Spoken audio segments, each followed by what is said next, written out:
Hello बच्चों, कैसे हैं आप सभी।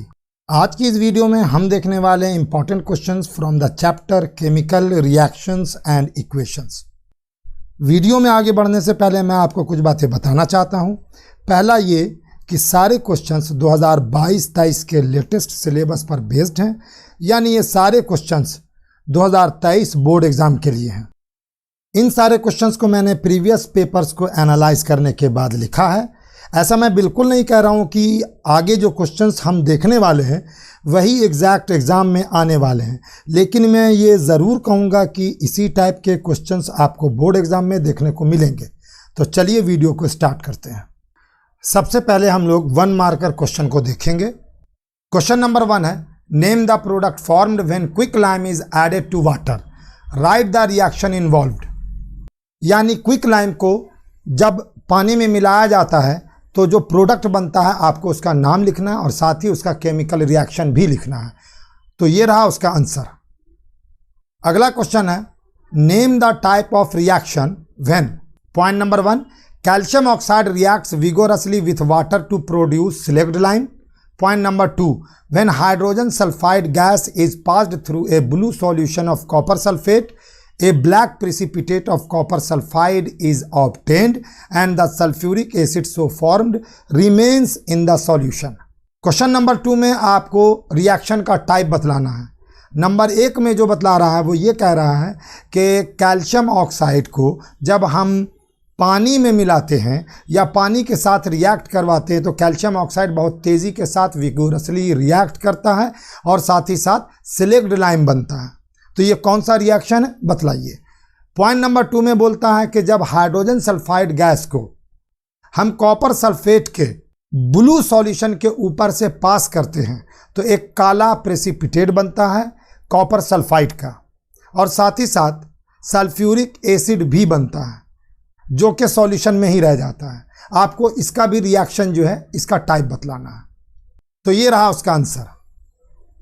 तीसरा क्वेश्चन है, The following characters are observed in a reaction between sodium sulfate solution and barium chloride solution. Number 1, exchange of ions takes place. Number 2, a precipitate is produced. Number 3, an insoluble salt is produced. Name the type of reaction. Question number 3 में आपसे कह रहा है कि जब sodium sulphate के solution को और बेरियम क्लोराइड के सॉल्यूशन को आपस में रिएक्ट करवाते हैं तो 3 चीज़ें होती हैं। पहला, आयन का लेन देन होता है, एक्सचेंज ऑफ आयन्स होता है। दूसरा, एक प्रेसिपिटेट फॉर्म होता है। और तीसरा, एक इनसॉल्युबल सॉल्ट बनता है। तो आपको ये बतलाना है कि ये किस तरह की रिएक्शन है। तो ये रहा क्वेश्चन नंबर 3 का आंसर। क्वेश्चन नंबर 4 है, why is hydrogen peroxide kept in coloured bottles. यानी हाइड्रोजन पेरोक्साइड को रंगीन बोतलों में क्यों रखते हैं। तो ये रहा इस क्वेश्चन का आंसर।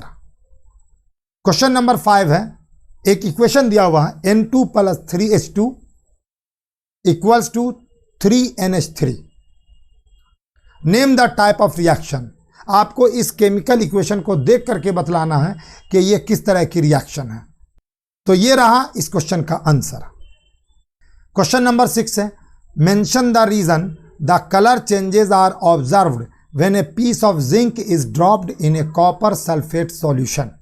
आपको रीजन बतलाना है कि जब जिंक के एक टुकड़े को कॉपर सल्फेट सॉल्यूशन में डालते हैं तो उस सॉल्यूशन का कलर क्यों चेंज हो जाता है।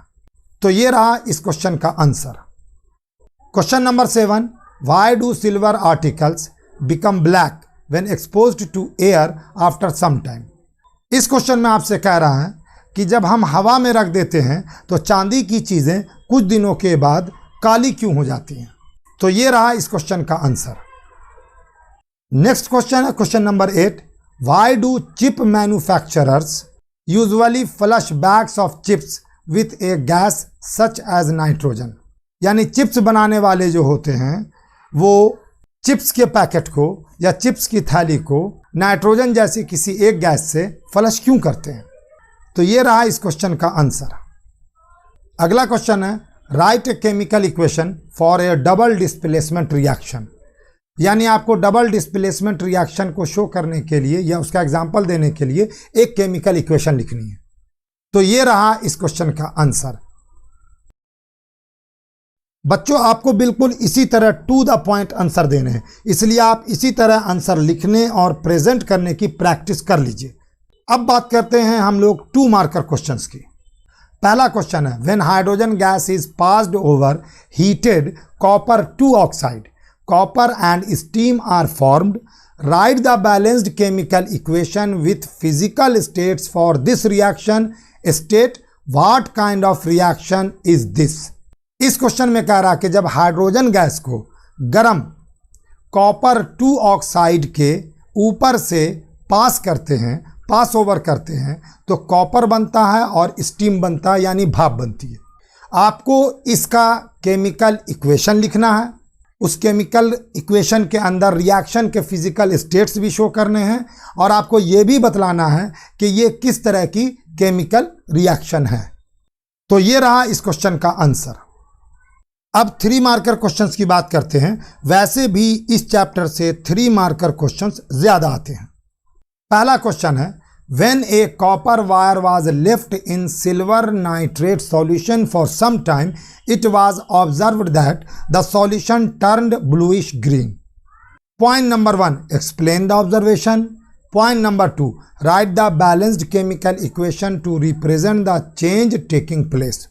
इस क्वेश्चन में आपसे बोल रहा है कि जब कॉपर वायर को सिल्वर नाइट्रेट सॉल्यूशन में कुछ समय के लिए छोड़ देते हैं तो हम ये पाते हैं कि सॉल्यूशन जो है उसका कलर ब्लूइश ग्रीन हो जाता है।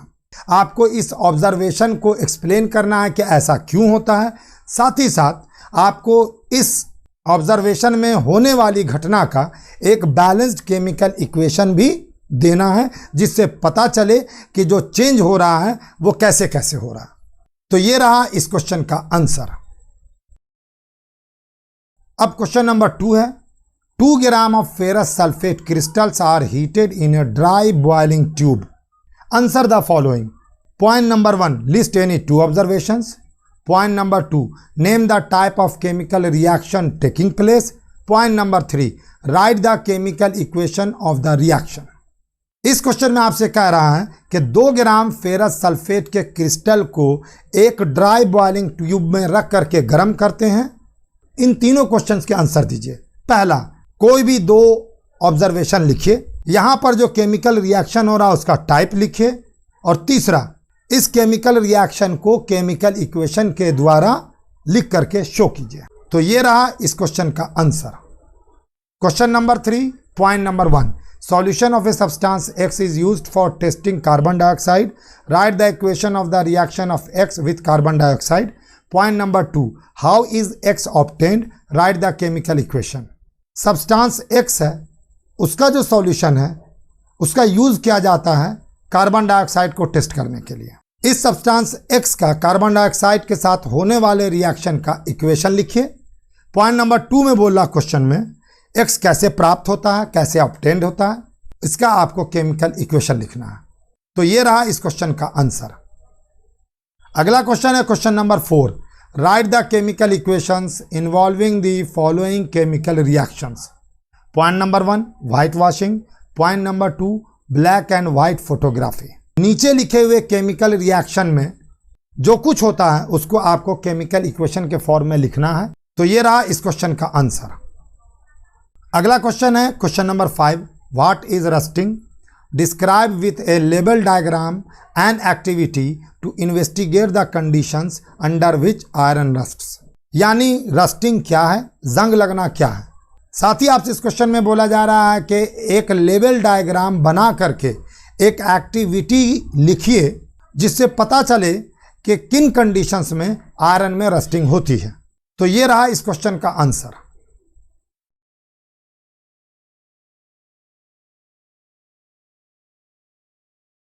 अगला क्वेश्चन है question number 6, you might have noted that when the copper powder is heated in a china dish the reddish brown surface of the copper powder becomes coated with a black substance.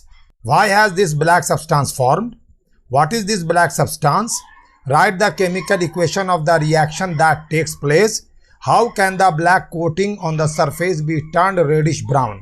आपने ध्यान दिया होगा कि जब copper powder को china dish में रख करके गर्म करते हैं तो उसकी रेडिश ब्राउन सरफेस जो होती है कॉपर पाउडर की, वो ब्लैक सब्सटेंस में कन्वर्ट हो जाती है या ब्लैक सब्सटेंस उसके ऊपर बन जाता है। आपसे पूछा जा रहा है कि ये ब्लैक सब्सटेंस क्यों बना, ये ब्लैक सब्सटेंस क्या है, यहाँ पर होने वाली रिएक्शन का केमिकल इक्वेशन लिखिए और इस ब्लैक कोटिंग को फिर से दोबारा रेडिश ब्राउन कैसे कर सकते हैं। तो ये रहा इस क्वेश्चन का answer. Question number 7, what would you observe on adding zinc granules to freshly prepared ferrous sulphate solution, give a reason for your answer. Freshly तैयार किए गए फेरस सल्फेट सॉल्यूशन के ऊपर अगर आप जिंक के दाने डालते हैं तो आप क्या देखेंगे, आप क्या पाएंगे। अपने आंसर के लिए एक रीजन भी दीजिए। तो ये रहा इस क्वेश्चन का answer. Question number 8, 2 grams of silver chloride is taken in a china dish and the china dish is placed in sunlight for some time. What will be your observation in this case? Write the chemical reaction involved in the form of a balanced chemical equation. Identify the type of chemical reaction. इस question में कहा जा रहा है कि 2 ग्राम silver chloride को एक China dish में रख करके उस चाइना डिश को धूप में कुछ समय के लिए रख दिया गया। इस केस में आप क्या देखेंगे, यहाँ पर होने वाली केमिकल रिएक्शन को आप बैलेंस्ड केमिकल इक्वेशन के फॉर्म में लिखिए और साथ ही साथ इस केमिकल रिएक्शन को आइडेंटिफाई कीजिए। ये रहा इस क्वेश्चन का आंसर। अगला क्वेश्चन है question number 9, identify the type of reactions taking place in each of the following cases and write the balanced chemical equation for the reactions. Point number A, zinc reacts with silver nitrate to produce zinc nitrate and silver. B, potassium iodide reacts with lead nitrate to produce potassium nitrate and lead iodide. आपको identify करना है कि नीचे जो cases दिए गए हैं वो कौन से टाइप ऑफ रिएक्शंस हैं, कौन सी रिएक्शंस हैं, और साथ ही साथ उन केसेस को बैलेंस्ड केमिकल इक्वेशन के फॉर्म में लिखना भी है। पहला है कि जब जिंक को सिल्वर नाइट्रेट के साथ रिएक्ट करते हैं तो वो जिंक नाइट्रेट एंड सिल्वर बनाता है, और बी में है पोटेशियम आयोडाइड लेड नाइट्रेट के साथ रिएक्ट करता है और रिएक्ट करने के बाद potassium nitrate and lead iodide बनाता है। ये रहा इस क्वेश्चन का आंसर। क्वेश्चन नंबर 10 है, on heating a blue coloured powder of copper 2 nitrate in A boiling tube black copper oxide O2 and a brown gas X is formed. A, identify the type of reaction and the gas X. Write a balanced chemical equation of the reaction. Copper 2 nitrate के blue colour के powder को heat करने पर, गर्म करने पर, boiling tube में रखकर गर्म करने पर ब्लैक कॉपर ऑक्साइड बनता है, ऑक्सीजन गैस बनती है और एक ब्राउन कलर की गैस X बनती है। ए नंबर में पूछा जा रहा है कि ये कौन सी रिएक्शन है, टाइप ऑफ रिएक्शन बतलाइए और ये गैस X कौन है ये भी बताइए। बी में बोला जा रहा है कि इस रिएक्शन का बैलेंस्ड केमिकल इक्वेशन लिखिए। ये रहा इस क्वेश्चन का आंसर। आप सारे क्वेश्चंस को देखकर अंदाज़ा लगा रहे होंगे कि आपके एग्जाम में साइंस में केमिस्ट्री हो, फिजिक्स हो या बायो हो, उससे रिलेटेड जो क्वेश्चंस आएंगे वो जनरली सीधे सीधे नहीं पूछे जाते हैं, बल्कि क्वेश्चन को घुमा कर पूछा जाता है। आपको क्वेश्चन को पढ़कर समझना है उसमें क्या पूछा जा रहा है और उसका टू द पॉइंट आंसर देना। ज़्यादा लिखना नहीं है but to the point answer देना है। क्वेश्चन नंबर 11 है, define the term decomposition reaction, give one example each of thermal decomposition and electrolytic decomposition.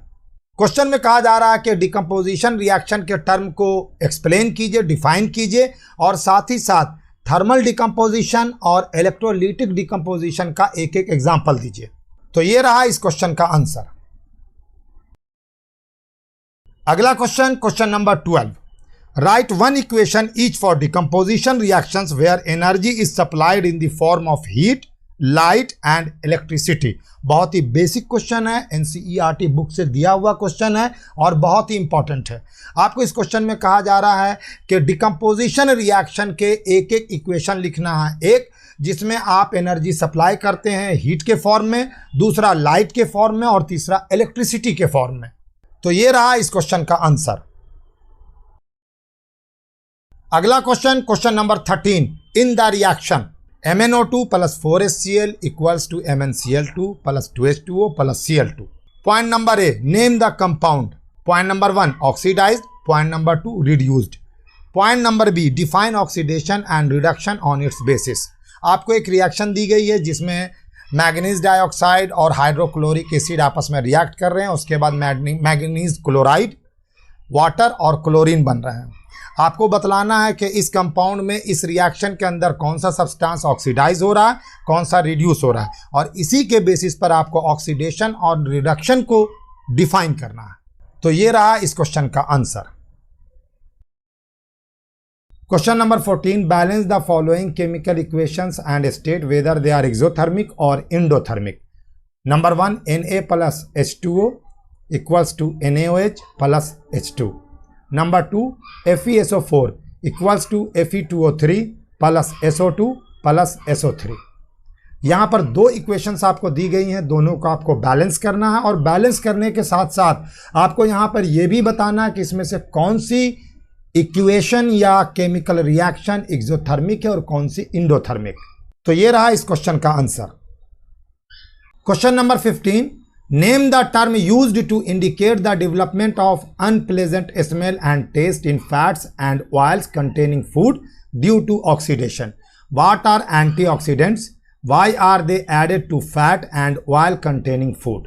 Fat और ऑयल कंटेनिंग फूड के अंदर ऑक्सीडेशन के कारण अनप्लेजेंट स्मेल डेवलप हो जाती है, उसका टेस्ट अनप्लेजेंट हो जाता है, तो उस टर्म को क्या कहते हैं? दूसरा क्वेश्चन इसमें पूछा जा रहा है कि एंटीऑक्सीडेंट्स किसको कहते हैं, और साथ ही साथ तीसरा क्वेश्चन इसमें पूछा जा रहा है कि एंटीऑक्सीडेंट्स को फैट और ऑयल कंटेनिंग फूड में, यानी वैसे फूड जिसमें फैट है या ऑयल है, उनमें क्यों ऐड किया जाता है, क्यों मिक्स किया जाता है। यह रहा इस क्वेश्चन का आंसर।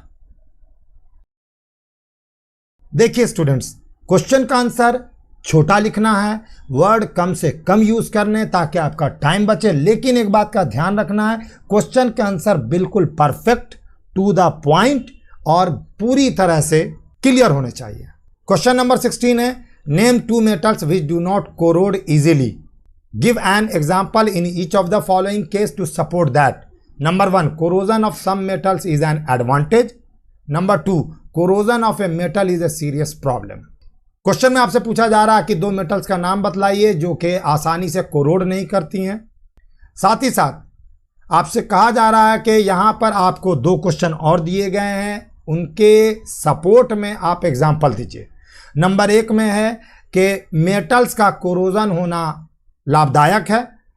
नंबर 2 में है कि एक मेटल का कोरोजन जो है वो बहुत ही सीरियस प्रॉब्लम है। तो ये रहा इस क्वेश्चन का answer. Question number 17, during the reaction of some metals with dilute hydrochloric acid the following observations were made by a student. Number A, silver does not show any change. Number B, some bubbles of a gas are seen when lead is reacted with the acid. Number C, the reaction of sodium is found to be highly explosive. Number D, the temperature of the reaction mixture rises when aluminium is added to the acid. Explain these observations by giving an appropriate reason. एक student ने कुछ metals के साथ dilute hydrochloric acid को mix किया और reaction करवाएं, और उसके बाद उसे निम्नलिखित ऑब्जर्वेशन या रिजल्ट देखने को मिले। नंबर ए में सिल्वर के अंदर कोई भी चेंज नहीं हुआ। नंबर बी, जब लेड को एसिड के साथ रिएक्ट करवाया गया तो कुछ गैस के बुलबुले निकले। नंबर सी, सोडियम की जो रिएक्शन थी वो बहुत ही हाईली एक्सप्लोसिव निकली। नंबर डी, जब एल्यूमिनियम को एसिड में डाला गया और उसके बाद जो रिएक्शन मिक्सचर बना उसका टेम्परेचर बढ़ गया। आपको इन सारे ऑब्जर्वेशन को एक्सप्लेन करना है और सबका एप्रोप्रिएट रीजन देना है, कारण बताना है। तो ये रहा इस क्वेश्चन का आंसर। अब हम लोग यहां से 5 मार्कर क्वेश्चन में चलेंगे। 5 मार्कर का पहला क्वेश्चन है, define a chemical reaction, state 4 observations which help us to determine that a chemical reaction has taken place. Write 1 example of each observation with a balanced chemical equation. CBSE ने अभी ये tendency बना ली कि अब वो जो 5 marker question में या लॉन्ग आंसर क्वेश्चन में जो क्वेश्चंस पूछता है वो एक क्वेश्चन नहीं पूछता, बल्कि 2 या 3 छोटे छोटे क्वेश्चंस को आपस में मिलाकर एक लॉन्ग आंसर का क्वेश्चन बनाता है। उसी तरह का ये भी क्वेश्चन है। यहां पर आपसे पूछा जा रहा है कि केमिकल रिएक्शन किसको कहते हैं, डिफाइन कीजिए। दूसरा क्वेश्चन इसी में पूछा जा रहा जो इंक्लूडेड है कि केमिकल रिएक्शन हो रही है, इसकी पहचान के लिए आप हमको 4 ऑब्जर्वेशंस बताइए। और तीसरा, हर एक ऑब्जर्वेशन के लिए आप एक एग्जाम्पल दीजिए और साथ ही साथ उसका बैलेंस्ड केमिकल इक्वेशन भी लिखिए। तो ये रहा इस क्वेश्चन का आंसर। क्वेश्चन नंबर 2 है, point number 1 define corrosion, point number 2 what is corrosion of iron called, point number 3 how will you recognise the corrosion of silver, point number 4 why corrosion of iron is a serious problem, point number 5 how can we prevent corrosion of iron. यहां पर question number 2 में 5 छोटे छोटे question हैं। पहले वाले में आपसे कहा जा रहा है कोरोजन को डिफाइन कीजिए। नंबर 2 में आपसे पूछा जा रहा है कि आयरन के कोरोजन को हम लोग क्या कहते हैं। नंबर 3 में आपसे कहा जा रहा है कि आप किस तरह से पहचानेंगे कि सिल्वर का कोरोजन हो रहा है या हुआ है। पॉइंट नंबर 4 में आपसे पूछा जा रहा है आयरन का कोरोजन एक सीरियस प्रॉब्लम क्यों है। और क्वेश्चन नंबर 5 जो है सेकंड का, वो है कि हम आयरन के कोरोजन को किस तरह से रोक सकते हैं। तो ये रहा उस क्वेश्चन का आंसर। अगला क्वेश्चन है question number 3, identify the type of chemical reaction in the following statements and define each of them. यहां पर आपको 5 क्वेश्चन दिए गए हैं, उनमें आपको केमिकल रिएक्शन के टाइप को पहचानना है और उसके बाद हर एक स्टेटमेंट को डिफाइन करके आपको बताना है। Point number 1 digestion of food in our body, हमारे शरीर में भोजन का पाचन। Point number 2 rusting of iron, लोहे में जंग लगना। Point number 3 heating of manganese dioxide with aluminium powder, manganese dioxide को एल्यूमिनियम पाउडर के साथ गर्म करना। Point number 4 blue colour of copper sulphate solution disappears when iron filings are added to it, जब कॉपर सल्फेट सॉल्यूशन में iron के लोहे के रेतन डाले जाते हैं, फिलिंग्स डाले जाते हैं, तो उसका ब्लू कलर जो है वो गायब हो जाता है। Point number 5 dilute hydrochloric acid is added to sodium hydroxide solution to form sodium chloride and water, sodium hydroxide के सॉल्यूशन में डाइल्यूट हाइड्रोक्लोरिक एसिड डालने पर सोडियम क्लोराइड बनता है और वाटर बनता है। तो ये रहा इस क्वेश्चन का आंसर। क्वेश्चन नंबर 4 है right the balanced chemical equation for the following. नीचे में आपको 5 वर्ड इक्वेशन दिए गए हैं, पहले आपको उनको केमिकल इक्वेशन में कन्वर्ट करना और फिर उनको बैलेंस करना। Point number 1 calcium hydroxide plus carbon dioxide equals to calcium carbonate plus water. Number 2 zinc plus silver nitrate equals to zinc nitrate plus silver. Number 3 aluminium plus copper chloride equals to aluminium chloride plus copper. Number 4 zinc carbonate equals to zinc oxide plus carbon dioxide. Number 5 potassium plus water equals to potassium hydroxide plus hydrogen. तो ये रहा इस question का answer. तो आज की video में बस इतना ही। गुड बाय, जय हिंद।